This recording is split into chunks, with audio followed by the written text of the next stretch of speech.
aquilo ali era legal, se era positivo, se eu podia aprender com aquilo, seja uma situação positiva ou negativa. Algo que deu errado ou que deu certo. Eu já tinha pra mim que eu queria empreender, mas não era meu sonho mexer com móveis. E eu até acho assim, esse papo meio encantador, né, de você trabalhar com o que você gosta e você nunca vai precisar trabalhar. Eu já penso que você tem que... Eu sou fruto do meio. Quanto mais você repete aquela ação, mais forte, mais experiente, mais ouro você tem ali.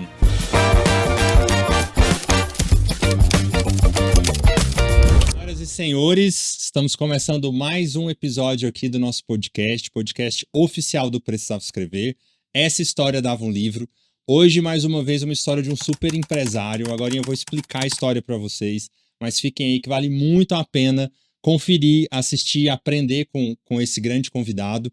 E não por acaso, um dos nossos parceiros aqui, um dos nossos colaboradores que fizeram com que esse projeto tivesse de pé, é a SS Interiores, que é a empresa do Ramon, que está aqui comigo. Agora eu vou apresentar melhor para vocês. Se você que está assistindo esse podcast agora está no mesmo momento que eu de montar o seu apartamento, a sua casa, ou se de repente, chegando Natal, vai receber os parentes, está querendo renovar o seu estoque, a sua mobília, e eu não falo só de sala, tá?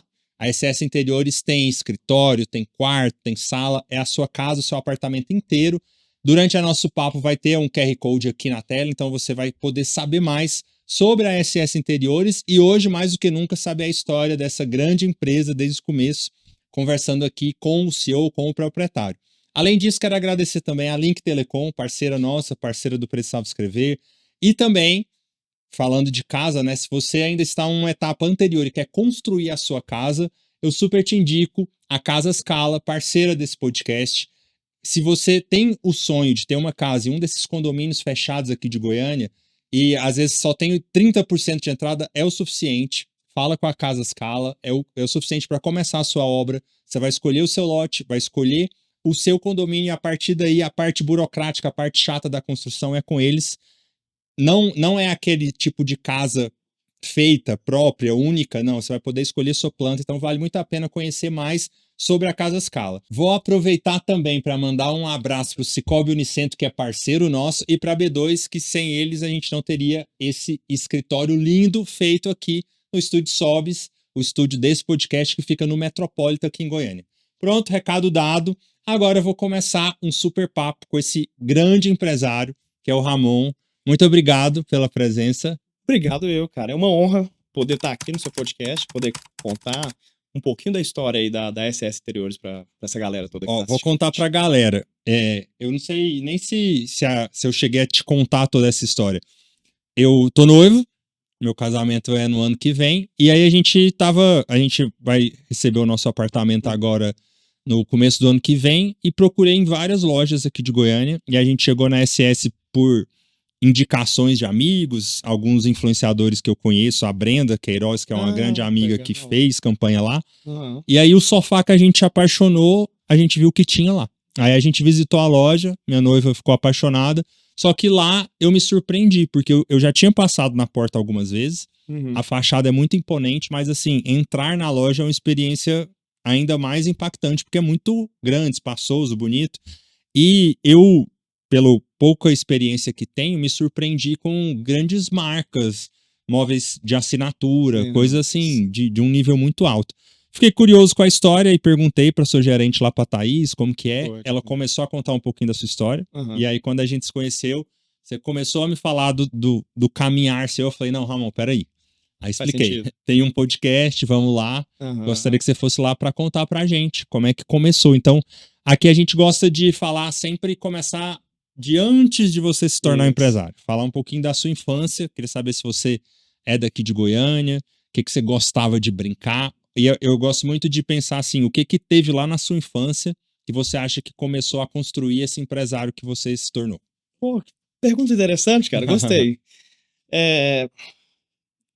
Confesso pra você que nunca me perguntaram isso, nem dessa forma, para que me fosse levar tão a fundo, assim, parecendo uma terapia, né? A gente gosta de... Eu até brinco, um dia eu ainda vou fazer assim, eu tenho vontade de colocar um sino aqui na mesa, que aí quando eu fizer uma pergunta que você nunca respondeu, você toca, porque é uma missão, assim. Eu brinco que tudo aquilo que nunca foi dito. Quero que você Legal. fala coisas que você ainda não falou por aí. Então, que bom que a gente já começou bem. Cara, então, Você é daqui de Goiânia? eu sou de Goiânia. Não, Uhum. perdão. Eu moro aqui. Eu gosto de falar que eu sou mineiro e ufanista. Não deixo ninguém falar que eu não sou. Uhum. Eu me mudei pra Goiânia com 6. Minha família veio pra Goiânia, eu tinha uns 6 meses de idade. Praticamente goiano. Mas eu não deixo de falar pra ninguém que eu sou mineiro, não. Legal. Então, Qual vida cidade toda aqui. lá em Minas? Uma cidade coladinha em Belo Horizonte, como se fosse Goiânia e Aparecida aqui, Uhum. né? Chama Sabará. Ah, tá. Do lado mesmo. Sim. Eu resumo quando as pessoas perguntam, eu falo, sou de Belo Horizonte. Legal. E, cara, essa pergunta, o que me vem na cabeça, eu acho que não tem nada, assim, que me levava ao empreendedorismo, ou que eu tivesse uma mente criativa, igual aquelas histórias de quem faz stand-up, que tem vários vídeos já gravados, de que já fazia uma gracinha quando tinha 5 anos. Eu acho que não. Eu gosto de falar que eu sempre fui muito bom em modelar, em olhar situações diversas e entender se aquilo ali era legal, se era positivo, se eu podia aprender com aquilo, seja uma situação positiva ou negativa. Algo que deu errado ou que deu certo. Eu sempre fui muito observador. E você tinha aquilo de falar assim, quando crescer eu quero ser alguma coisa? Tinha. Por vários momentos mudou isso. Eu tinha facilidade com cálculo, eu pensava que eu ia ser engenheiro. Até cheguei ao meu primeiro vestibular, aos 18 anos, tentei fazer para a UFG aqui de Goiânia, Federal de Goiânia. Tentei para engenharia. Por causa da matemática, mas não tinha nada a ver comigo, cara. E um negócio que eu até recomendo e penso, eu não sou pai, né, não tenho filho, mas quando eu tiver, um negócio que eu vou querer é colocar ele no mercado de trabalho antes de fazer a faculdade. Eu acho que isso não foi consciente da minha parte, é porque simplesmente eu não tinha condição financeira na época de começar uma faculdade ali aos 18 anos. Eu tentei a federal, não passei e fui trabalhar. Foi o que restou. Mas é um negócio que eu recomendo, que eu queria mesmo que você pegar um filho, não, vamos trabalhar nem que seja numa balconista de farmácia, pra você entender como é que funciona uma empresa. Legal. Por dentro. E ele vai estar muito mais preparado para escolher o curso depois, né? O que eu acho, cara. Eu acho que 18 anos a pessoa ainda não tem a maturidade suficiente para... O meu diploma, eu me formei em educação física. Meu diploma tá na gaveta. Deixa eu chegar ainda nesse ponto, que a primeira faculdade que eu fiz foi educação física, e na época, a primeira faculdade que eu fui fazer, eu já tinha 24 anos. Eu tava já pagando a minha própria faculdade, porque eu já, né, foi quando eu tive condição de entrar pra faculdade particular ali. E aí, a primeira faculdade foi educação física. E eu já mexi, fiz aqui em Goiânia, eu fiz PUC. E aí, nessa época, eu já era vendedor de loja de imóveis, e aí o pessoal brincava, você tá treinando, ficando forte, fazendo educação física, você quer virar carregador, entregador? Aí de vez em quando eu brincava, fazia um story, colocava uma poltrona na cabeça, falava assim, é pra isso aqui que eu tô fazendo faculdade. E era qual loja que você trabalhava? Então, o meu pai, ele foi representante durante um tempo, e aí ele abriu essa primeira loja que eu trabalhei. Isso por meados de 2010. Legal. Não era o mesmo nome, SS Interiores, né? Vou contar a história para poder chegar lá. Uhum. Eu cheguei através dessa história aí junto com ele, né? Mas... Enquanto você trabalhava já com isso, você deixava o radar ligado de falar, isso funciona? Se um dia eu tiver a minha, vou fazer diferente? Ou ainda não tinha essa... Não tinha, muito pelo contrário. Aí já falando ali, pulando de infância para 20 e poucos anos de idade adulta já, né? Formando meu pensamento, eu já tinha para mim que eu queria empreender, mas não era meu sonho mexer com móveis. E eu até acho assim, esse papo meio encantador, né? De você trabalhar com o que você gosta e você nunca vai precisar trabalhar. Eu já penso que eu sou fruto do meio.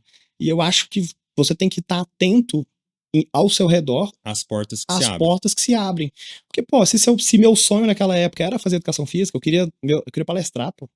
Eu queria fazer mestrado, eu tinha minha tese de doutorado quando eu comecei. Era muito assim, de querer subir, pegar o microfone e falar, né? Mas as coisas foram acontecendo para mim, aparecendo as oportunidades dentro do ramo de imóveis, e até mesmo quando eu era dono, eu ainda demorei uns 2 anos para poder falar, é aqui. Uhum. Eu ainda fiquei procurando, assim, eu cheguei a visitar feira de franquias, eu pensava em outras coisas ainda, né? Sim. Mas quando o negócio pegou uma atração, que aí realmente eu comecei hoje eu amo o que eu faço, mas eu demorei a engatar pra falar assim, isso aqui dá pra mim poder apostar e colocar minha energia aqui, né? Em que ano que você fundou, que você começou a SS No Interiores? meio de 2018. 2018. No meio de Teve 2018. um insight assim que você falou, é agora? Cara, é o seguinte, na construção de Ramon quanto profissional, né, eu fui vendedor, fui gerente da loja, fui comprador da loja do meu pai. E com meus 24 anos, mais ou menos, cara, eu comecei a engatar de ler muito livro, de ver muito conteúdo no YouTube, no sentido de empreendedorismo e tudo mais. Eu cheguei a ter canal no YouTube, cara, de educação financeira. Olha só. Então, assim... Que, querendo ou não, é uma ferramenta que você deve ser muito útil para explorando você, muita né? coisa. Sim, sim. Assim, o que eu aprendi com bolsa de valores, eu usei demais. Porque assim, eu sabia analisar uma boa empresa na bolsa. Sim. Então eu sabia o que eram os indicadores que a boa empresa precisava trazer. E eu coloquei dentro da minha. Falei, isso eu preciso ficar atento nisso aqui. Sim. É aqui que é onde eu ganho dinheiro, é aqui que eu tenho que olhar margem, eu tenho que olhar receita, lucratividade. Então eu tinha essa que veio de trás. Inclusive, um negócio que eu recomendo direto em conversas, tem um discurso do Steve Jobs na faculdade eu acho que é Stanford, que ele faz o discurso, e chama Connect the Dots, que significa os pontos que ele liga, que você consegue no caminhar da sua vida, olhar para trás e falar, putz, faz sentido o que eu faço hoje porque eu aprendi aquilo, Sim. porque eu exerci aquilo. Então a minha história tem muito disso, de eu entender que o que eu faço hoje, o que deu certo hoje, tem fruto do que eu mexi. Eu acho isso muito incrível, porque o pessoal acha inusitado quando eu falo que eu sou formado em educação física. O primeiro livro do Precisava Escrever eu escrevi quando eu dava aula na escola pública aqui de Goiânia. Os alunos iam para o recreio e eu escrevia. Só que essa coisa da gente ir aproveitando o caminhar, né? A sensibilidade de escritor eu ganhei de conviver com aquelas crianças, porque eram crianças carentes, era escola pública, pessoal com bastante necessidade. E aí eu via situações tão tristes mesmo, tão difíceis, que me deixava inspirado para escrever. E aí eu vinha... E aí parece aleatório, mas o caminho faz sentido. E aí ali eu treinei oratória, ali eu aflorei sensibilidade, liderança, porque eu cheguei a ser coordenador. Então, acho que nada no caminho é perdido, né? Por mais que pode só parecer aleatório, você vai... Eu faço uma analogia assim, como se fosse aquele videogame do Mario, que você aprende você fica maiorzinho, aí você pega mais um poder, você aprende a soltar fogo, aí aqui você aprende a voar. Um detalhe, quando você falou de infância e tudo mais, quando eu era mais novinho, não existia e-sports, né? Não existia um e-atleta, só era um menino que a mãe ia lá e puxava a tomada do videogame pra parar. Sim. Videogame é um negócio que, querendo ou não, você buscar uma correlação pra tentar trazer pro mundo empresarial, hoje eu não pego no videogame mais do que 2 vezes no ano, assim, só pra fazer uma resenha entre amigos, brincar em casa, né?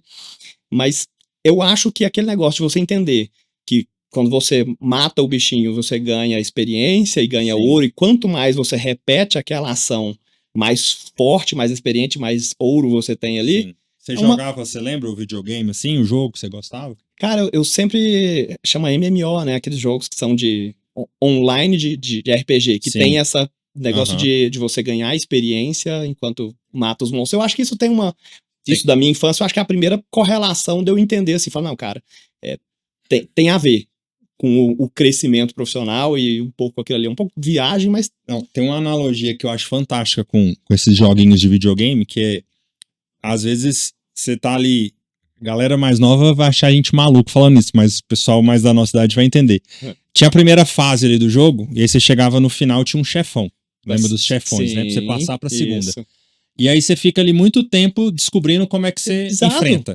E aí o que eu acho mais curioso, na segunda fase, o chefão da primeira, ele vira um soldado normal. Ele começa a aparecer várias vezes. Você já aprendeu como é que passa por aquilo. Você passa dele muito fácil. E por isso que muito empresário fala, né? Se eu perdesse tudo, pra eu chegar de novo onde eu tô, seria muito mais rápido. Porque a gente encurta o caminho. Afinal de contas, se você descobrisse que você só tem mais um dia de vida, você compraria mais um dia de vida com todo o dinheiro que você construiu até ali, né? Sim. Sem dúvida nenhuma. Sim. E aí, voltando na história da construção, onde é que começou a SS, né? Era ali vendedor, gerente, comprador.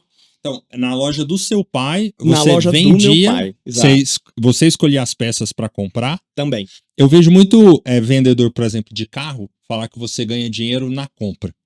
que a compra é tão ou até mais importante do que a venda. No caso dos móveis também tem isso? Também, igual. Eu acho que toda venda, assim, se você não comprar bem, você vai ter uma dificuldade de precificar para vender bem.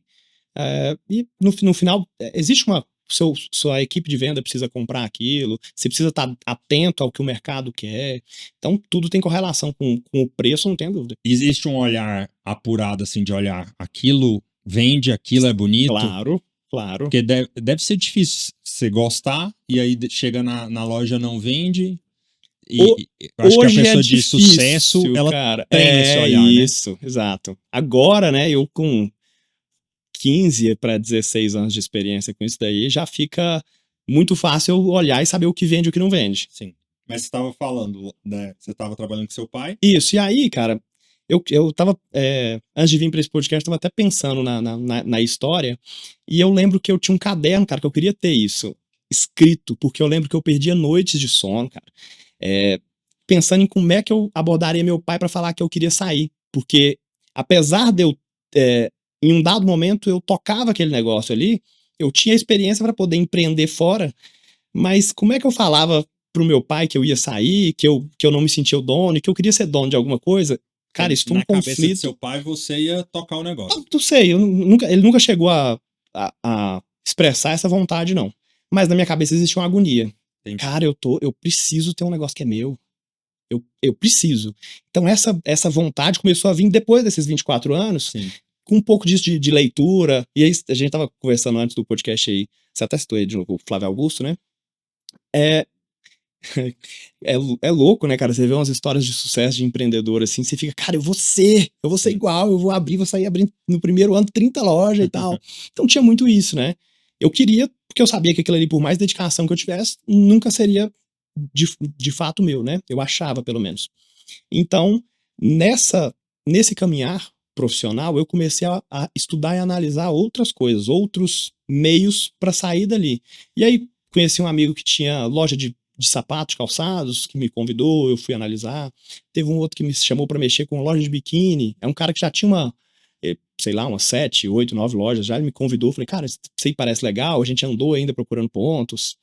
Mas o que caiu no meu colo, porque eu tava dentro dos móveis, e aí, pra gente prestar atenção no meio que a gente tá inserido, né? Sim. Eu visitei uma fábrica que trabalhava com modulados. Modulados é aquele armário planejado que ele já vem pronto, naquelas medidas pré-definidas, né?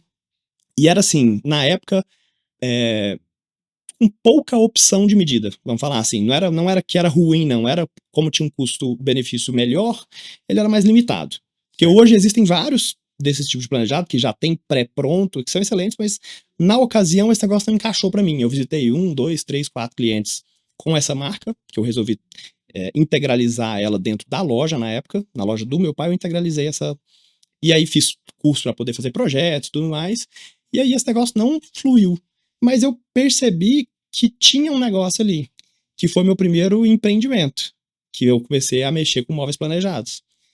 Eu entendi que tinha como eu tirar um dinheirinho ali, que eu entendia daquele negócio, que eu já sabia fazer projeto, só que na ocasião, eu era só um intermediário, eu não tinha nada. Não precisei investir dinheiro nenhum para começar. Eu fazia minha venda, eu tinha a flexibilidade, por ser a loja do meu pai, de sair da loja, eu saía para atender. Eu montava o projeto e eu só tinha lábia, porque eu ia lá pro marceneiro e mandava o marceneiro cortar. Então eu fazia esse intermédio de venda, sem ter indústria nem nada. Foi meu primeiro empreendimento. Fiquei uns 2 anos com essa parada de planejados, e foi o que me deu a capacidade, tanto eu falo intelectual, profissional mesmo, quanto financeira, de pensar em ter a minha própria loja de imóveis. Como foi a conversa do pai? Estou indo. Como que ele reagiu? Nesse momento aí, não teve um pai, tô indo, porque eu tava lá dentro e fazendo o meu corre planejado e voltando ali. Então eu tava ali dentro ainda, hora nenhuma eu deixei meu trabalho a desejar, porque eu tava empreendendo fora. Mas dado esses 2 anos, teve essa conversa. Sim. Derradeira, que foi difícil, cara. Foi assim, eu me lembro que foi muito pensamento na minha cabeça, muitas conversas que eu pensei que eu teria com ele de diversas formas. E aí, pai, eu achei uma loja, peguei um rapaz no Parque Amazônico que queria vender uma loja e fiz uma proposta de compra para esse rapaz. E na época eu tava viajando, eu fui casado na época, divorciei, mas estava casado nessa ocasião e tava saindo de lua de mel. E aí, o meu pai ficou a cargo de, se o cara retornasse uma ligação e eu não tivesse sinal alguma coisa, que ele retornaria pro meu pai ali. Certo. E nessa, eu não sei até hoje se esse cara realmente retornou pro meu pai ou não, pra dizer que ele não aceitava a resposta. Meu pai disse que sim, e falou assim, ó, fica tranquilo, na hora que você voltar a gente conversa. E aí ele me chamou pra sociedade com ele nesse meio de 2018, quando eu retornei. Então eu não sei se realmente esse cara não aceitou a proposta. Uhum. Aí, quando ele te chamou, já era pra abrir a SS ali. Na época não chamava SS. Uhum.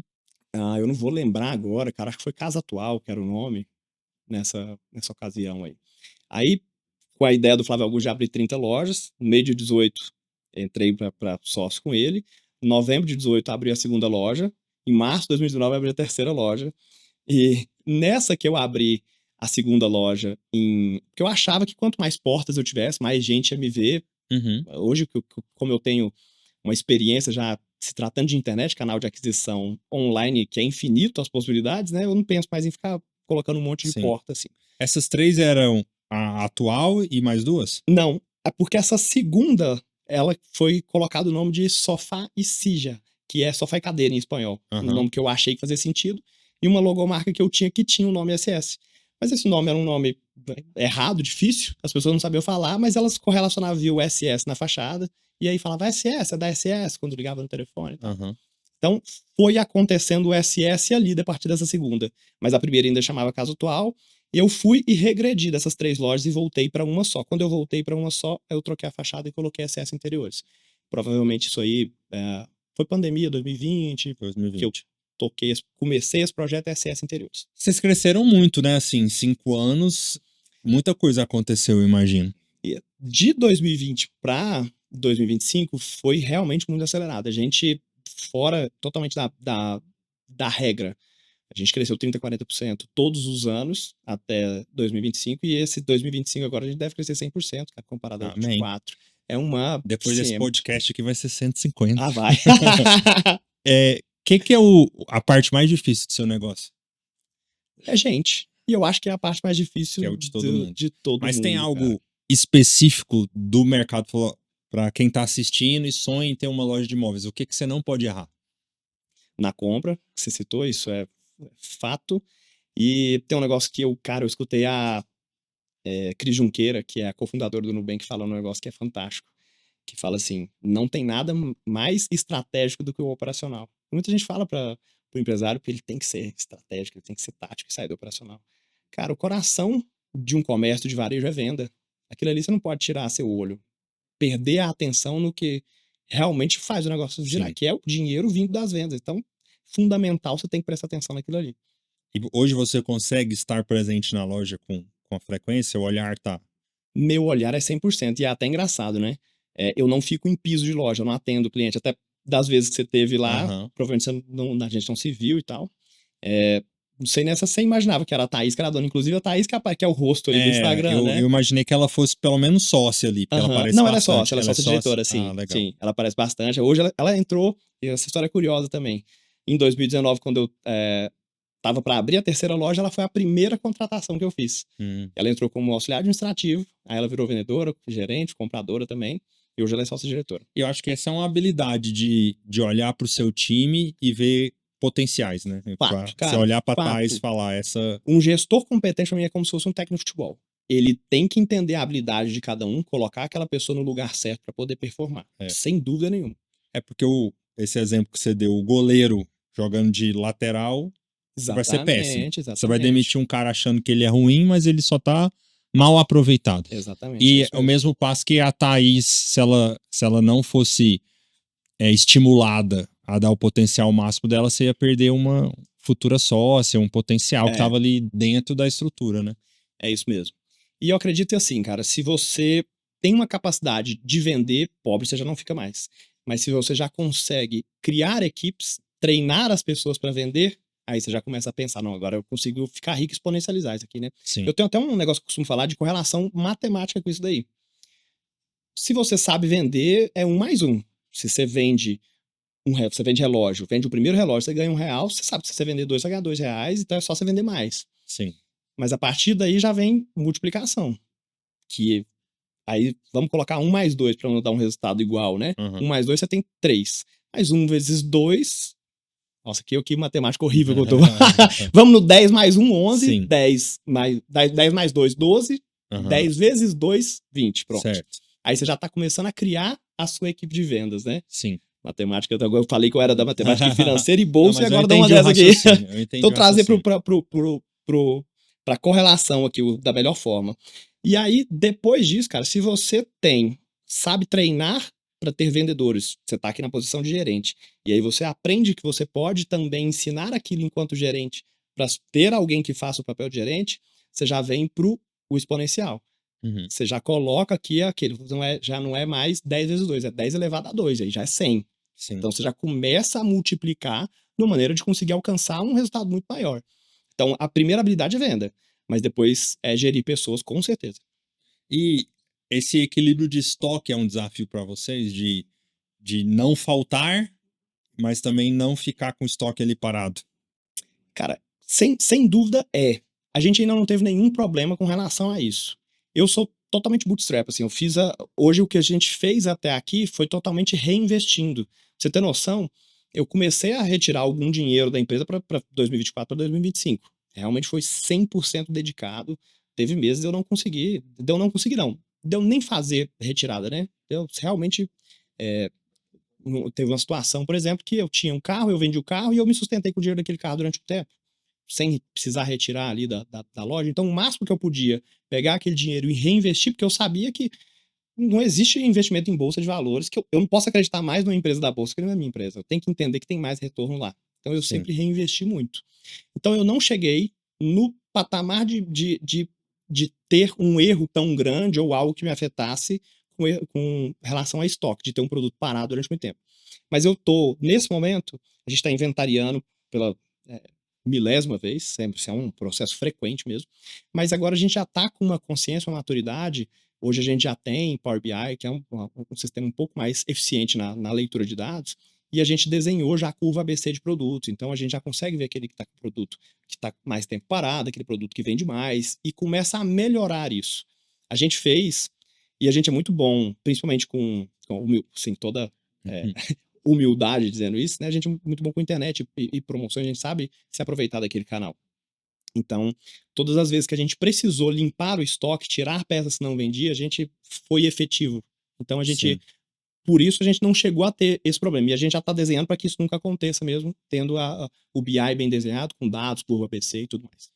Que eu não entendo muito bem do seu negócio. Quando você escolhe um sofá, e aí se ele ficar lá meses e não achou comprador, você tem a chance de devolver? Você é obrigado a liquidar? Assim, isso foi uma das coisas que me deixou... Eu comecei a pensar melhor.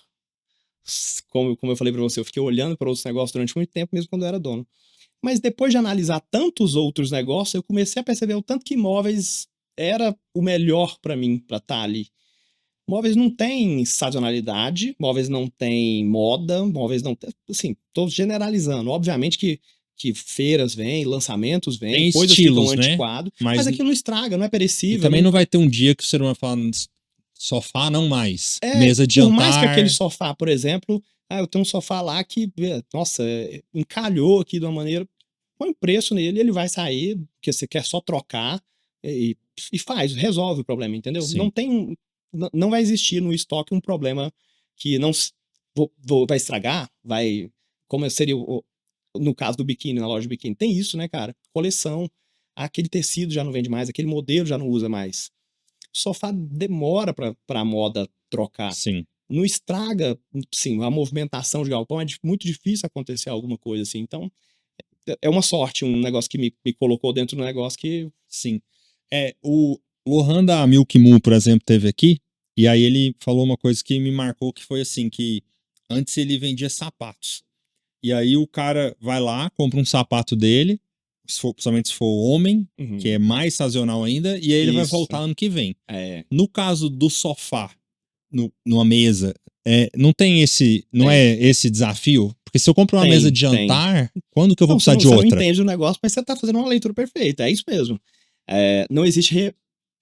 Existe recorrência, mas ela é muito pouco frequente. Se eu pegar o meu cliente que mais teve recompra de mim, ele não chegou a recomprar 10 vezes. E aí é o desafio que você sempre tem que conquistar um cliente novo, né? E por isso a internet faz muito sentido hoje pra gente. a gente usa a internet como forma de captação de novos clientes. A gente precisa ser conhecido através da internet. Sim. Que foi o grande. Que você achou o grande diferencial das suas redes sociais? Porque até antes de ter visitado sua loja, eu já Você conheceu. tinha recebido ou algum Reels, ou algum Stories, ou algum influenciador fazendo conteúdo. Tem alguma estratégia que você pode abrir assim, que vocês falam, isso é que a gente faz e funciona muito? É, eu tive a primeira ideia de começar a mexer com tráfego pago foi lá em 2018. Assim que eu me tornei dono ali, foi os primeiros movimentos. 2018. E eu fiquei ali uns 4 meses só. Perdão, foi 2019, se não me falha a memória. Eu já tinha começado, e aí no inicinho do ano, foi quando a entrada da Thaís, que foi essa administrativa, que eu comecei a fazer movimentos mais estratégicos, vamos dizer assim.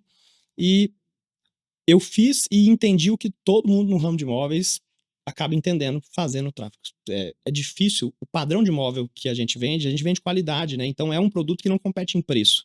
Se você for olhar um madeira, um toque-stock, ali você não entra. Se você pegar um sofá que eles vendem lá e o que eu vendo, meu, é muito mais caro. Se o cara só por ver preço a preço e olhar na Sim. estética, ele vai escolher o mais barato. Eu preciso que o cliente venha até a loja, sente, veja o conforto, veja o acabamento, entenda o que ele está comprando é melhor. Não é sofá, não é igual carro, que a marca carrega muito aquilo ali da qualidade, né? Então você consegue escolher um carro pela internet sem sombra de dúvida que você está errando ou acertando comprando aquilo ali, né? Entender a mesma coisa que todo mundo entende, que móveis não se vende na internet, eu parei. E fiquei ali uns 6 meses, um ano, sem investir Sem em tráfego anúncio. pago. E aí, quando eu retornei, eu entendi que o que eu precisava fazer? Eu não preciso fazer um anúncio de venda com preço. Eu preciso que o meu anúncio chegue até você, você olha para aquele sofá, que provavelmente foi o que aconteceu Sim. na sua situação. Nossa, que sofá bonito, deixa eu entrar em contato com a loja. Eu preciso Uhum. fazer uma captação de possíveis clientes. É só uma pesca. Eu tô Sim. jogando isca e tentando trazer esse cliente para dentro da loja fazer o fechamento. Acontece hoje, e vai ser um trabalho de branding, um esforço muito grande da nossa parte, de continuar tendo cada vez mais venda 100% online. Mas hoje essa venda que acontece 100% online é muito pouca. Eu não sei se eu teria coragem de entrar e escolher uma mesa, Uhum. uma cadeira sem nunca ter sentado É, nela. é isso. A pessoa precisa ir lá e olhar perto, enxergar que aquela diferença que você perguntou do feeling, de Aham. olhar para uma cadeira que ele viu em algum lugar e comparar com a minha e falar, não, essa daqui, por mais que talvez seja, e acontece, a gente tá no setor que a gente tá, é o Jardim Guanabara, que é o polo moveleiro aqui, tem muitas fábricas, né, aqui em Sim. Goiânia. E, inevitavelmente, por a gente ser uma referência, que a gente se destaca ali na região, tem as marcenarias que um cliente olhou na nossa loja, mostrou, a marcenaria foi lá e copiou. Mas nessa do marceneiro copiar, ele vai fazer um negócio meio manual. Não existe nenhuma indústria de móveis que tenha um refino, que tenham máquinas como as máquinas das fábricas que a gente compra de fora. Então, é nítido um corte da madeira, um acabamento de pintura. Você consegue ver nitidamente essa diferença. Então, para isso, foto tá igual, né? Uhum. Mas se você ver pessoalmente, você consegue ver as diferenças. Aí Sim. sim você vai entender por que aquela é mais cara do que essa. Faz sentido. É. Outra curiosidade que eu queria te perguntar é, na pandemia, a gente já conversou aqui com o pessoal, por exemplo, do ramo imobiliário, o Ricardo Martins esteve aqui. Foi um grande Aham. boom de Pra ele foi galera verdade. sair do prédio e Aham. ir para o condomínio fechado, ou ir para uma chácara, alguma coisa com mais espaço. No seu mercado, como as pessoas ficaram ali presas dentro de Aham. casa, eu imagino que veio. O cara começou a olhar pro sofá dele e falou: esse sofá tá Exatamente. velho, aquele Aconteceu estante mesmo. tá velho. Claro, foi uma tragédia, eu acho que para todo mundo, Sim, né? sim. Questão de saúde, as pessoas que a gente perdeu. Mas Exatamente. comercialmente, para você, teve esse boom de venda? Teve, cara. Eu acho que você falando do Ricardo Martins, que vendia imóveis, eu acho que quem trabalhava com material de construção e quem é do ramo moveleiro, e aí, tanto é que eu falei para você, né, que o meu crescimento de 2020 foi acelerado, dali para frente a gente pegou gosto pela coisa e acelerou dali em diante.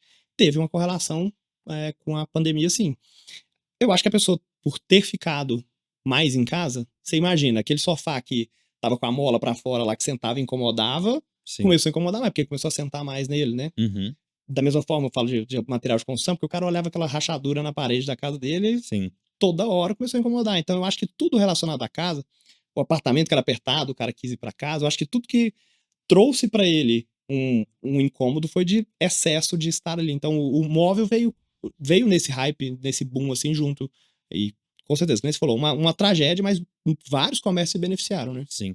Se você pudesse falar com os nossos ouvintes, telespectadores, por que eles deveriam, se eles estão escolhendo agora uma loja para comprar os móveis, qual o diferencial da SS Interiores? Por que vale a pena ir lá conhecer a sua loja?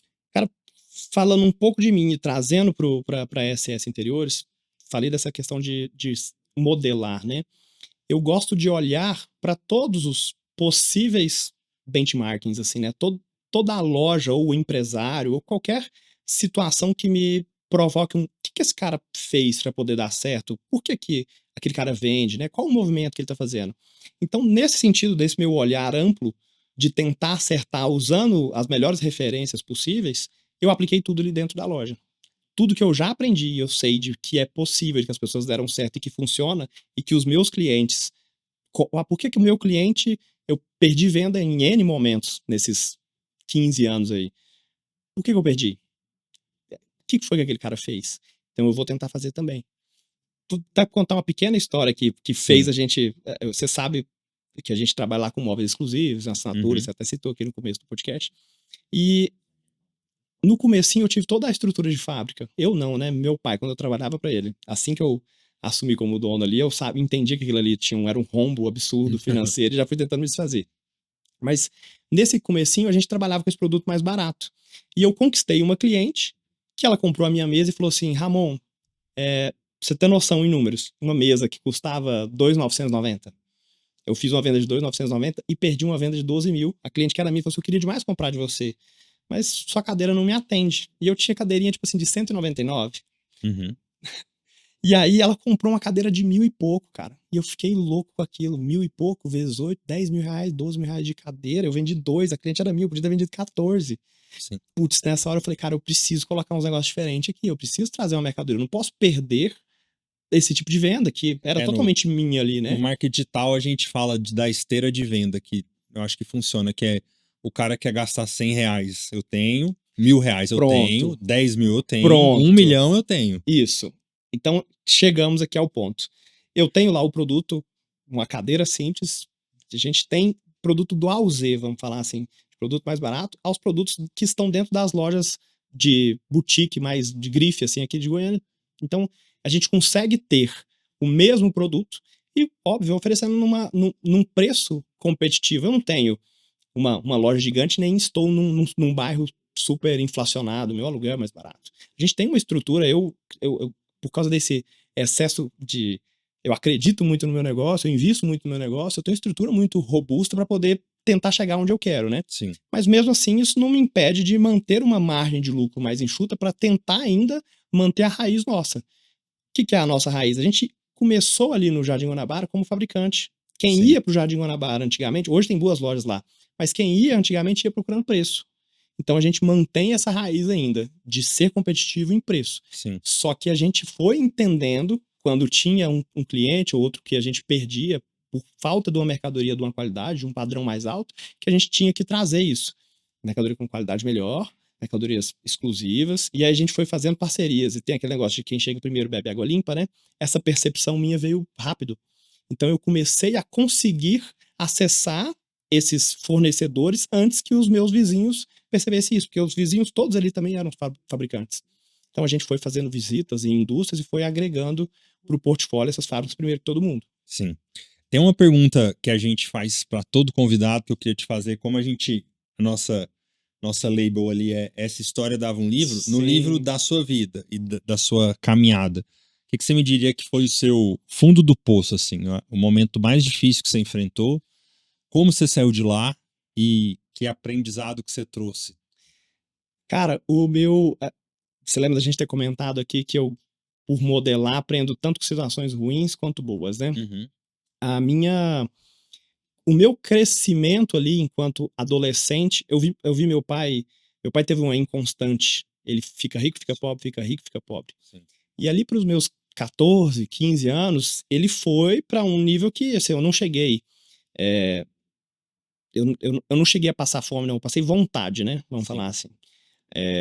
O primeiro emprego meu ali que foi no Bretas, eu era repositor de prateleira, né?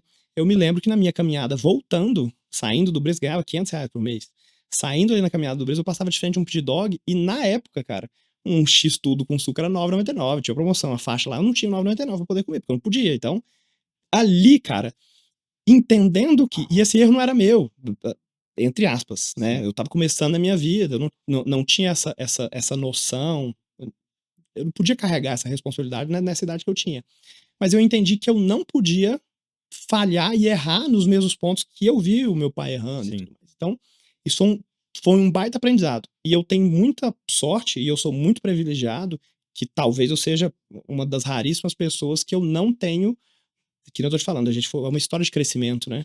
Eu não consigo, enquanto profissional, enquanto eu me decidi, eu não teve um ano, depois dos meus 19, 20 anos, que eu não progredi financeiramente nessa migração de um ano contra o outro. Todo ano eu estava melhor do que o ano seguinte. Então, fundo do poço, que eu posso narrar, seria dessa histórico familiar, onde eu percebi que isso aqui não foi legal, eu posso modelar isso aqui e não cometer esses mesmos erros. E é um conceito de sabedoria você aprender com o erro de outra pessoa, outros, né? Sem dúvida nenhuma, cara. Eu sou muito grato por isso. Em todas as vivências, assim, tô citando o meu pai aqui, né? Pô, um pai fantástico, pai provedor, que realmente deu toda a estrutura. Me lembro várias vezes, meu pai e minha mãe tinham o pensamento, eles queriam, sabe? Me colocou num colégio particular. Aí pagava 1, 2, 3, 4 meses e eu percebi isso, pelo menos umas 3 vezes eu tenho a memória, de no final do ano ter que negociar com a escola, porque ficou devendo alguns meses ali. Então, nessa tentativa, eu sei que eu fui muito privilegiado de pelo menos ter e eu aprendi isso, né, de ser esse homem provedor, eu tenho esse exemplo dentro de casa. Sim. Mas eu tenho os exemplos bons e eu tenho os exemplos ruins do que eu não devo fazer. É normal, né? Ainda mais na época deles, assim, eu acho que a sua história, tomara que continue assim, que é atípica, né? Exato, porque o normal do empreendedor é altos e baixos, né? acontecer Eu também fui muito seguro, né, cara? Um negócio por ter aprendido com bolsa de valores, eu sempre fui muito seguro com dinheiro. Claro que teve... minha vida não é assim, não existe essa linha reta também, né? Sim. Janeiro, aí o fevereiro eu vim mais, março eu vim mais fevereiro, por aí foi. Não é exatamente isso. No macro, né? Eu sempre entendi que vai ter um mês que vai ser absurdo, assim, vai ter 1, 2, 3 meses que você vai, né, vai ficar horrível ali. Mas, pô, caixa é rei. Eu entendi isso cedo. Então, nunca passei perrengue por falta de dinheiro, por entender. E tem um negócio que é muito legal, que vale a pena falar aqui, que o CPF e o CNPJ, se o CNPJ ele é seu, você não deve saquear a sua empresa. O dinheiro é seu, cara. Você não precisa ficar tirando aquele dinheiro ali, porque uma hora ela vai precisar mais do que você. As contas do seu CNPJ são maiores do que a sua. Devem ser, pelo menos, né? Então, você manter dinheiro dentro da empresa para umas épocas, as vacas magras, assim, cara, é fundamental e foi o que me fez sobreviver em maus momentos. Então, por isso que eu tenho para te dizer que não sofri, não tive um fundo do poço. Porque eu soube gerir muito bem financeiramente minha empresa. Cara, esse insight que você deu agora, eu acho que é poderoso, porque quando eu criei o Precisava Escrever, eu demorei eu não tinha essa experiência familiar que você teve, então eu demorei a entender o que era um CNPJ, o que era um CPF. Eu passei muitos anos, era uma coisa só. Uma coisa só. O dinheiro todo. E aí eu fiz isso assim o Rafael quer fazer uma viagem, e aí o Precisava Escrever vai pagar essa viagem. Aí até que maturidade, estudo, né? Você começa eu comecei a me enxergar como um funcionário, um colaborador que tem um prolabore. Isso. E eu, é isso. E tem que viver daquilo ali. E aí por eu eu ser dono, se tiver lucro no final do ano, em alguma época, eu vou tirar alguma coisa. Se tiver, né? Vai ter ano que não tem, pô, tudo bem. E aí agora, mais recente, eu fui sócio de um café. E aí eu realmente vivi a experiência esse mês é vermelho, é por dinheiro. Cara, mas eu não sei. Eu Precisava Escrever, não tinha acontecido isso ainda. E aí você passa a respeitar ainda mais essa coisa aqui. Esse podcast aqui é muito para mostrar o lado do empresário, que às vezes a história não é linda, talvez, como eu falo. Não, nunca tive um baixo e tudo mais, mas obviamente já fechei meses de pôr mais de centena de milhares de reais, assim, milhares não, né? Aí é exagero também. 100 mil, 100 e poucos mil reais, e ter que colocar? Sim. Isso já aconteceu, com certeza. E aí o importante é ter essa visão do macro para ver o que tá acontecendo. Cara, vai ter um prejuízo, mas você tem que saber se bancar, e o importante é você olhar como ano, né? O faturamento mensal, ele não pode ser olhado de uma maneira isolada, né? Você tem que chegar naquele fechamento e falar assim, agora eu progredi. ano contra ano eu fui melhor, eu faturei mais nesse ano Sim. aqui, e aí sim. Se você, olhando essa trajetória, aí, principalmente da SS Interiores pra cá, qual que foi o momento assim que você sentiu mais orgulho ou que você falou assim, cara, eu tô no caminho certo, esse negócio aqui vai dar certo, uma Vou tocar venda. o sino de novo aqui. Boa pergunta de novo, cara. Não sei, acontece muito assim, por exemplo, chegou uma Cara, sabe o pessoa que que é lá. legal? Eu acho que agora é essa fase que eu tô. Inclusive, comentaram a parte que eu queria falar pra você, bom, ao vivo, pra deixar isso aqui. Quando você falou da gente escrever o livro, Sim. me veio um pensamento e eu não te compartilhei ele, quero compartilhar agora. Por que não escrever o livro agora? Porque eu acho que eu tô escrevendo o melhor capítulo da minha vida agora, cara. Eu acho Sim. que ficaria de fora uma parte da história muito legal. Eu tenho, quando eu tenho escrito biografias, e essa é uma missão minha de contra-argumentar, porque Ah, todo empresário que eu tento falar, fala, é? cara, eu Eu achei que ainda. era um negócio meu que eu Não, é tava. porque assim, vocês são jovens, vocês Sim, ainda vão sim, fazer sim. coisas, né? Por exemplo, eu tô fazendo a biografia do Grupo Saga, o Sérgio Maia, que é o CEO hoje. Sim. O pai dele, que é o seu Toninho, não Aham. escreveu a biografia. Hum, E aí, hoje a gente tá escrevendo um livro meio em homenagem a ele, e eu acho que tem 5, 6 anos que ele partiu. E aí eu sempre brinco assim, eu falo, olha, a gente pode esperar, mas uhum. nenhum de nós é possível cravar que você pode escrever esse livro daqui 10, 15, 20 anos. Então, assim, Exato. o que eu sugiro, escreve o caminho até aqui, deixa a gente, para todos os meus clientes eu falo isso, o Rubens mesmo, o Inácio da Texas Center, a gente tá fazendo o livro na marca de 40 anos. Falo, Rubens, eu já deixo combinado com você, quando você completar 50 anos, a gente faz uma segunda edição e coloca mais uns 2, 3 capítulos. Sim, Porque, pode assim, ser. o caminho até aqui, não é que tá acabando. Sobre vamos chamar aqui de virada, assim, respondendo a sua pergunta aqui, eu comecei a sentir isso do ano passado pra cá. Até falei, tem correlação, né? Que foi quando eu comecei a tirar dinheiro, foi quando realmente as coisas começaram a engrenar. Eu faço pelo menos umas 6, 8 viagens a eventos todos os anos.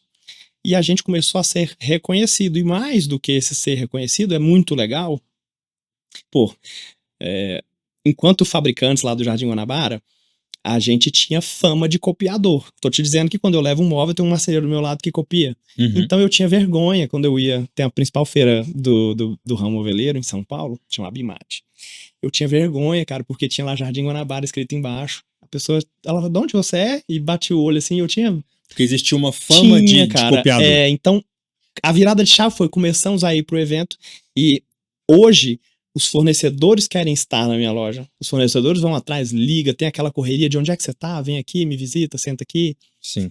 E outros parceiros lojistas, né, colegas lojistas, vamos chamar assim, né? Outros colegas lojistas. Pô, passei uma situação tão legal, cara, recente. É um casal lojista, que é aqui de Goiânia também, que me viu num evento e veio assim, passa uma esfrega aqui, me ensina como é que você faz para poder vender. E lojista de muitos anos, sabe? Gente experiente já. Então, pô, é muito gratificante chegar nesse patamar de que os fornecedores querem estar na minha loja, que eu sou querido, eu hoje já tenho alguns anos isso, mas eu sou um convidado VIP dessa feira, então eu recebo a passagem no hotel, ou seja, estão querendo que eu vou para aquele evento, diferente de quem nem queria que eu fosse lá, porque corria risco de eu copiar o modelo deles. Sim. E eu sou referência hoje, nossa, assim, de novo, com toda a humildade do mundo, né? Porque tem alguns colegas lojistas que veem o meu trabalho como um trabalho bem feito. Pô, isso é muito legal. E esse trabalho de desmistificar, tirar esse rótulo de uma região, eu imagino que é um trabalho difícil, né? Cara, foi muito E deve difícil. ser muito. Porque Dá muito orgulho. muito, cara. É uma espécie de um preconceito que existe. Ainda tem um pouco disso lá, porque a gente. É uma história recente. É um negócio que a gente tá escrevendo muito o jeito ainda. que a Né? história é contada, né? Porque vocês são vizinhos do Aldeia do Vale. Exato. Se Exato. eu falar, minha loja é vizinha da Virgínia. Sabe Exato. a Virgínia? O Leonardo? Eu sou vizinho. Exatamente, do lado ali. Mas aí também tem gente que vai querer falar que aí você pode falar que o Guanabara é vizinho, sei lá, de outra coisa também, né? Mas é do lado do aeroporto de Goiânia, é do lado um dos melhores condomínios, acho que do Brasil, se brincar o Aldeia. Então, acho que tá muito bem posicionado e eu visitei várias lojas E a gente sabe que você comparar a estrutura do bairro Marista e a estrutura do Guanabara são padrões diferentes. Mas estando dentro da sua loja, ela não deixa a dever para nenhuma outra. Mas é justamente esse negócio de modelar, né? De eu olhar para uma referência que eu tenho e falar, aquele cara vende X, né? Como é que eu faço pra poder vender a loja dele? A loja dele é mais bonita. A loja dele tem isso, tem aquilo. Então eu preciso trazer isso para dentro da minha loja. É uma experiência do cliente, ele entrar, a loja tá cheirosa, tá arrumada, tá bonita, a iluminação tá adequada. É aquela coisa, você ganha no preço. Sim. Por tudo aquilo que você explicou pra gente. Isso. Se você empata na parte interna, aí você ganhou o jogo. Não, isso não tem como, né, cara? É uma junção de fatores. A gente tem essa questão da internet, que é um forte nosso, mas eu sou muito, muito ligado com o processo, cara. Pra você ter noção, eu tenho uma consultoria dentro da loja, que ela entrou pra fazer um trabalho de 6 meses e vai fazer 3 anos que ela tá lá dentro. Eu quero que o meu cliente saiba. Eu fico louco se eu recebo um comentário, sem comentário, só uma notinha no Google ali, uma estrela no Google. Eu já printo, já mando pra minha gestão e falo o que aconteceu, quem é essa pessoa, tal, tem um nome, sobrenome e uma notinha. Uhum. Eu já fico louco, cara, eu não quero que isso aconteça. Sim. Eu quero que o meu cliente entenda que tem muita gente comprando lá, isso aqui é um recado final, assim, né? Tem muita gente comprando lá. Eu acho que você, no mínimo, precisa me dar a chance de ir lá entender por que tem tanta gente comprando de mim. O que é de diferencial que eu estou conseguindo propor que tá me fazendo ter um resultado diferente. Acho que indo lá vai ter a experiência que você teve. Fala, cara, não, realmente, eu consigo achar o produto que eu quis, o preço tá adequado, o atendimento, o pós-venda, a assistência, a garantia daquilo ali. Então é uma série de fatores para eu poder ter o respaldo pro meu cliente e falar, cara, você tá comprando no lugar certo. E eu tenho aquela assim pra mim, cara, eu nunca tive nenhum processo. Nenhum. Eu sou o tipo de pessoa, cara, que toma prejuízo e eu acho que isso é papel do empresário. Você errou, cara, o prejuízo é seu, foi você que errou, não é seu cliente. Você não deve deixar aquilo ali pro lado. Eu vou lá e refaço. Quantas vezes precisar. Então, todas as vezes, e aí por isso também o fato de eu ter ido para marcas que entregam qualidade, que entregam um produto melhor. Hoje os produtos que eu tenho eu não preciso fazer reparo. Se eu te vendo um produto, sua cadeira na sua casa estragou, eu não vou reparar ela. Eu vou te entregar uma nova. Eu vou recolher e entregar uma nova. Legal. Muitas vezes eu não vou nem recolher, eu vou deixar ela lá, você usando aquele produto que teve esse defeito, e vou trazer uma nova e vou colocar. Então existe essa dedicação muito grande com o processo interno, com o atendimento bem feito, com a experiência do cliente ali dentro da loja para se sentir bem, e também com a preocupação da qualidade do móvel que você recebe, a ampliação do conhecimento do cliente com relação a SS anteriores, o que a gente trabalha, que são móveis exclusivos. Então existe o sucesso, ele não tem uma receita de bolo, mas dá para você replicar o que muita gente tem feito e dado certo. É isso. Ramon, para fechar uma pergunta que eu queria te fazer. Não sei se é impressão minha, mas eu acho o mercado de vocês, assim, a concorrência meio agressiva no sentido de o seu mercado, existe colaboração? Existe, aqui não tem esse sofá, mas vai em tal lugar? Tem, parece que existe eu como cliente, parece que tem uma rivalidade. Cara, existe, e é uma besteira. Eu acho que o sol brilha pra todo mundo. Eu já dei consultoria pra gente na minha rua ali. Eu sou muito aberto. Essa mulher que me encontrou e passou, a loja dela não fica a 3 km. Eu falei, vai lá na minha loja, vamos sentar o café. Ela me perguntou dicas sobre pré-atendimento, IA, como é que ela fazia, como que eu comissionava. Falei tudo abertamente. Por quê? Vamos supor que você é meu vizinho lá, cara. Esse é o meu pensamento real, com toda honestidade transparente. Se você tirou um cliente meu, se você vendeu para um cliente que entrou na minha loja, você foi melhor que eu. E eu tenho que entender aonde você foi melhor. Por quê? O que eu errei? Eu preciso melhorar. Agora, a rivalidade é essa, é do cara, abriu uma loja, vendeu mais barato e fez isso, e fez aquilo. Pois é, venci. O que foi que eu fiz então? Faz também. Não é um negócio que eu estou sobrevivendo e crescendo. Então, alguma coisa eu estou fazendo certo. Não é pra você olhar e... Tá tudo dentro da honestidade. E tá dando certo. Nossa, eu tenho muito orgulho disso, cara. De saber que eu cheguei até aqui sem precisar pisar em cima de ninguém. Sim. Eu não tenho processo nem de cliente, nem trabalhista. Nunca precisei falar assim, aquele cliente meu ali, não vai lá não. Que aquele ali, a mercadoria dele é ruim. Nunca precisei. O meu argumento é, não, vai lá e compara. Se você achar que aquela mercadoria ali te atende, que é mais barata, eu dou essa liberdade para que o meu cliente faça a escolha dele. Porque também, você imagina, você quer alugar um apartamento, para você precisa de um sofá-cama baratinho, porque aquilo ali é para realmente, talvez você vai trocar logo mais na frente. Então, todo mundo tem seu cliente. Tem diversas lojas ali naquela região, vou te dizer que tem uma do lado da outra, assim, mais de 40. Cada uma tem um perfil de cliente, um perfil de produto que vai entregar uma mercadoria diferente. Todo mundo vai vender, cara. Eu estar vendendo mais, e ainda mais com o trabalho de internet que eu faço, eu acredito que eu levo muito cliente lá pro Guanabara, que eu não fecho, com certeza. Eu não consigo fechar todas as vendas, todos os clientes que estão na minha loja, quem dera. Então, muita gente vai pela minha captação do online e acaba fechando o meu vizinho. Então, eu tô fomentando a região de alguma forma. Sim. Não era algo para alguém olhar e falar assim, pô, ó o cara ali, ó, tá atrapalhando, como tá vendendo demais, ó o barulho que ele faz. E a gente é barulhento mesmo, a gente gosta da comemoração.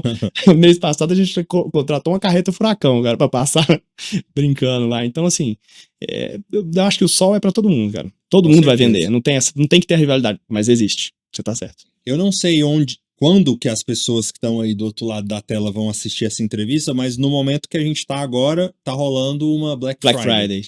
E aí, desde do ano passado, eu dei uma olhada nos posts, eu vejo que vocês são muito agressivos nessa data, né?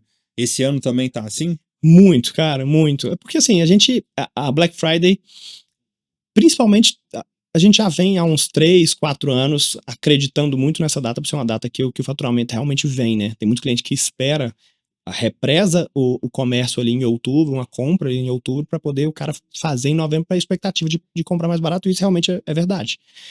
Não é a maioria mesmo, o que eu vejo é real.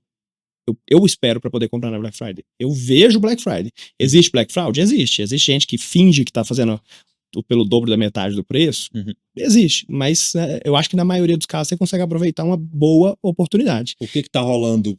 E lá é Black November, né? O mês inteiro.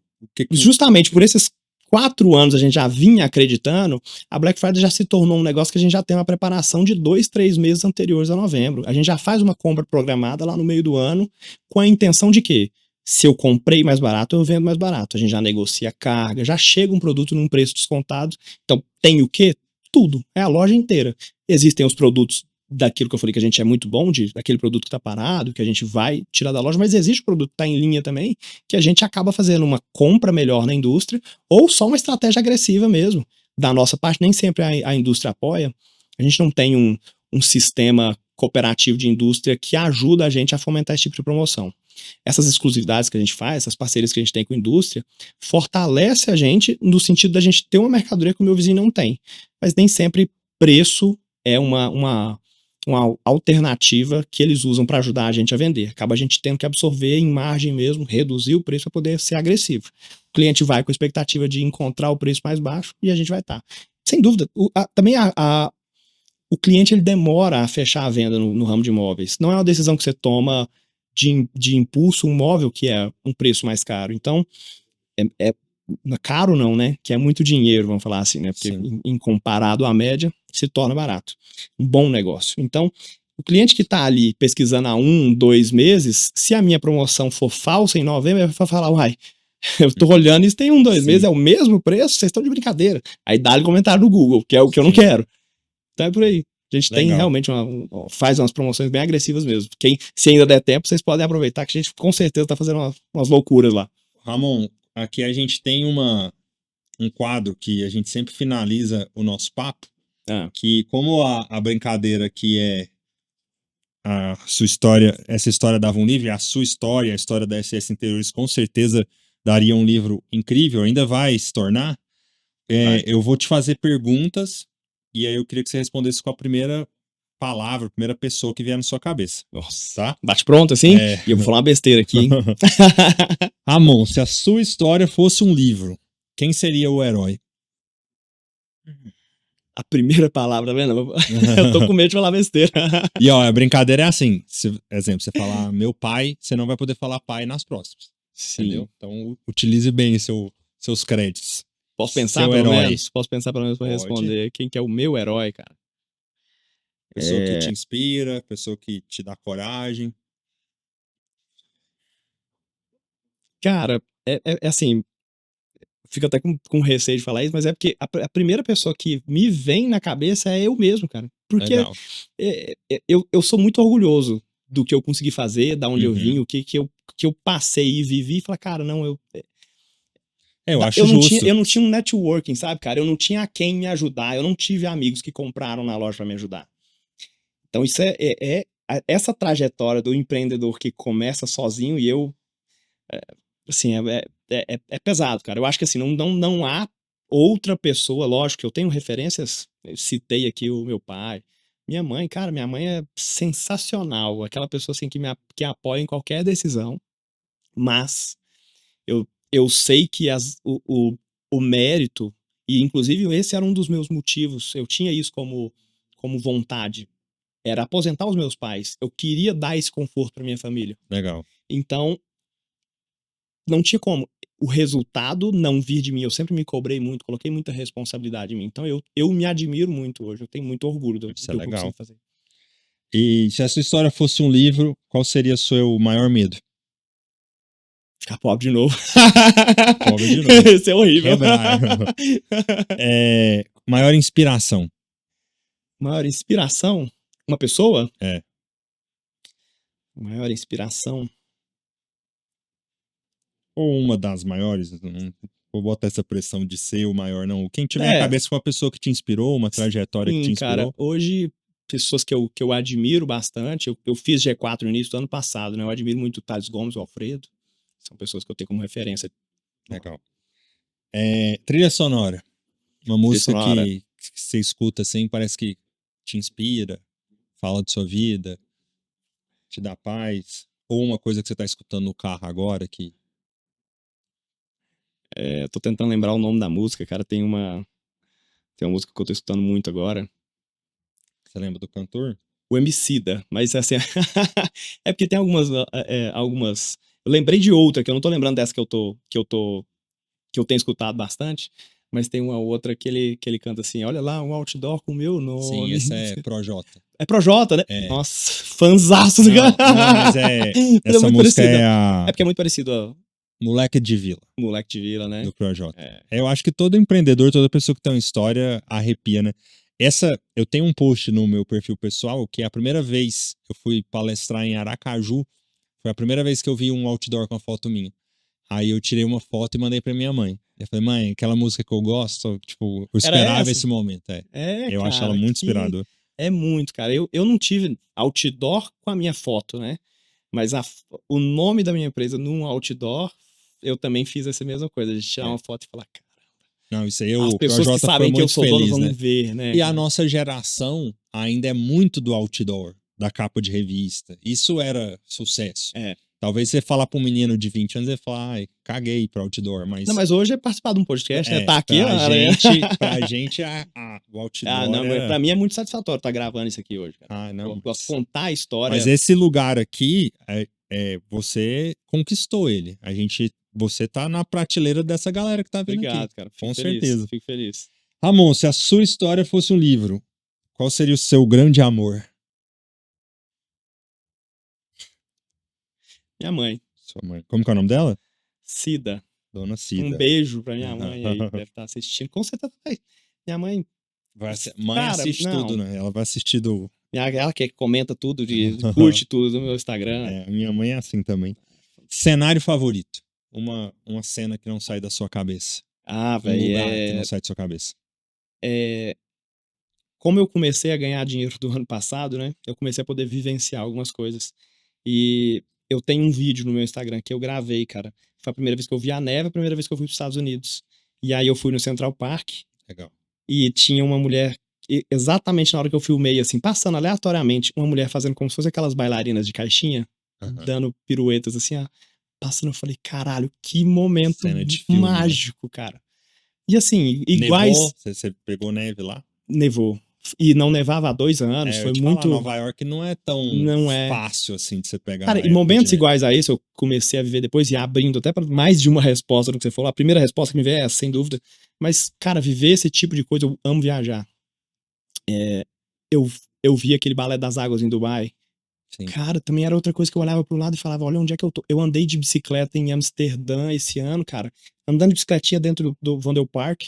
Olhava pro lado, eu tô aqui, saca? Tem uns negócios assim, cara, que é muito incrível pra mim. Viver essas coisas são incríveis. Saiu do país foi... A primeira vez que eu saí do país, eu fui na época que eu era casado, em 2019, eu acredito, acho que foi isso, que eu fui em Cancún, mas uma viagem, assim, foi a primeira vez que eu saí, mas, assim, nada fantástico, não. Sim. Mas eu falo assim, eu também não vim, muito parecido com a sua, não é uma família pobre, mas contada. Tudo o que dava para o básico, assim.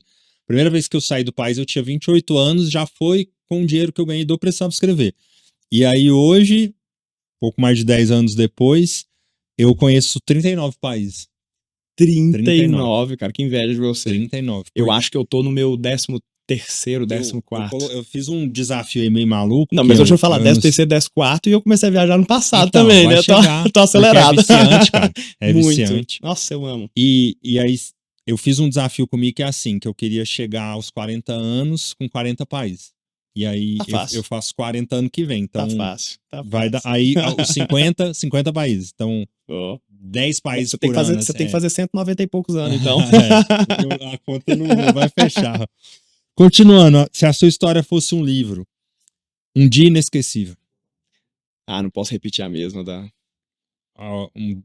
Talvez na loja, ou uma venda, uma conquista, uma compra. Cara, dia inesquecível, mas dias, tá? Porque, assim, foram vários. Eu acho que nesse conflito pessoal de ter a minha própria empresa, essas idas embora da loja, que eu ia chorando às vezes, chorando mesmo, assim, pegando o carro, saindo do trabalho e indo embora, pegando a BR ali pra ir embora pra minha casa e chorando, assim. Isso é, assim, pô, tem marcado. Mas nesse episódio é chorando de alegria? Não, sim, sem saber o que fazer, frustração. Desespero. Sempre tive uma carga muito grande, assim, sabe, Rafa, eu nunca quis deixar ninguém, eu sempre, desde muito novo, minha mãe fala isso, que eu sempre fui muito responsável, eu sempre quis colocar muita coisa nas minhas costas, de não deixar ninguém saber se eu não tenho dinheiro pra pagar a folha de pagamento, ou se eu não tinha dinheiro pra pagar um aluguel. Então, assim, sempre foi muito pesado pra mim essa parte. Eu não queria errar. Então, um dos meus maiores medos, né, o medo de ficar pobre, ele tem a ver com isso. Eu já ouvi muitas histórias de pessoas que quebram vendendo. E eu tô te dizendo que eu tô no hype, a gente tá evoluindo a cada ano que passa, mas eu tenho muita preocupação de continuar crescendo por causa desse medo de ficar pobre que vem atrás de mim. O tempo inteiro eu posso errar vendendo e quebrar. Existe, essa é real. Tem uma frase que eu gosto que é quem nunca para de plantar, nunca para de colher. Fato. Aí, se em algum momento você achar que já plantou o suficiente, já começa aí uma hora começa a regredir. A conta vai fechar. O plantio vai acabar, né? A colheita. Se a sua história fosse um livro, quem seria um vilão? Cara, não tenho. Eu não tenho. Essa eu posso ficar aqui 2 horas pensando, eu não tenho um vilão, cara. Eu não precisa consigo... ser uma pessoa, pode ser, eu acho, talvez essa coisa do medo de voltar. Mas eu já respondi essa em outra também, né? No medo de ficar pobre. Então, certo. Sem dúvida nenhuma, seria esse medo das raízes aí, de voltar, porque, cara, viver coisa boa, né? Viver de experiências boas, conforto, isso é tudo tão bom, né, cara? Sim. Então, a gente que já teve qualquer dificuldadezinha no passado, qualquer perrengue já passou, não quer passar de novo. É isso. E pra fechar, se a sua história fosse um livro, qual seria o título? Rapaz. Boa.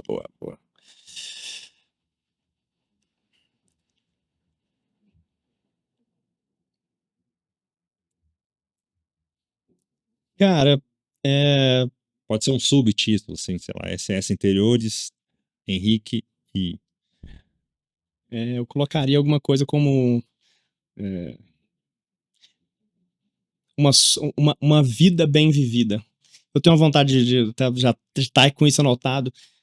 Engraçado como uns anos atrás era moda fazer tatuagem e hoje é moda tirar a tatuagem, né? Hoje a vontade que eu queria era de escrever isso na minha pele. Viver a vida, sabe? Eu hoje, principalmente com esse ímpeto de viajar e de conhecer coisas, de realmente conseguir aproveitar do pouco que eu consegui construir, usufruir daquilo ali. Então seria um pouco disso mesmo, de viver a vida bem vivida, alguma coisa assim nesse sentido do título. Você gostou de conversar com a gente? Gostei demais, Rafa. Gostei demais. Foi muito bom. Obrigado pela presença. Não, eu que agradeço. Foi excelente. Espero que a gente ponha esse livro aí em prática. Na hora que você estiver pronto, eu tô aqui disponível. Ele vai sair, eu vou adorar fazer isso, com certeza. Obrigado pela parceria. Você é um dos parceiros aqui do podcast. Fiz questão que você viesse para conhecer o que a sua empresa aí tá apoiando. Isso mesmo, muito legal. Tá de parabéns, cara. Gostei demais. Vou repetir o que você já deve ter ouvido aí. Você nasceu pra isso, cara. Esse podcast vai ser um sucesso, amém. se Deus Obrigado, quiser. Fico feliz. Se você quiser mandar uma mensagem final aí pra quem escutou a gente, convidar o pessoal pra ir lá na SS. Convidar para ir na SS, com certeza. Eu acho que tudo que a gente falou aqui é um pouco do resumo, né?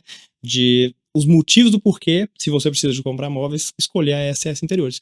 Mas eu acho que um recado que vale mais do que falar da loja é falar de tudo. Acho que todas as histórias que você vai trazer de empreendedores de sucesso que trilharam um caminho e que muitos deles, eu tenho certeza que acho que a história se torna até mais emocionante quando você conta uma história de alguém que veio de baixo, né? Sim. Acho que muita gente tem a sensação de que nunca vai dar certo. Trazendo até um fato recente, né?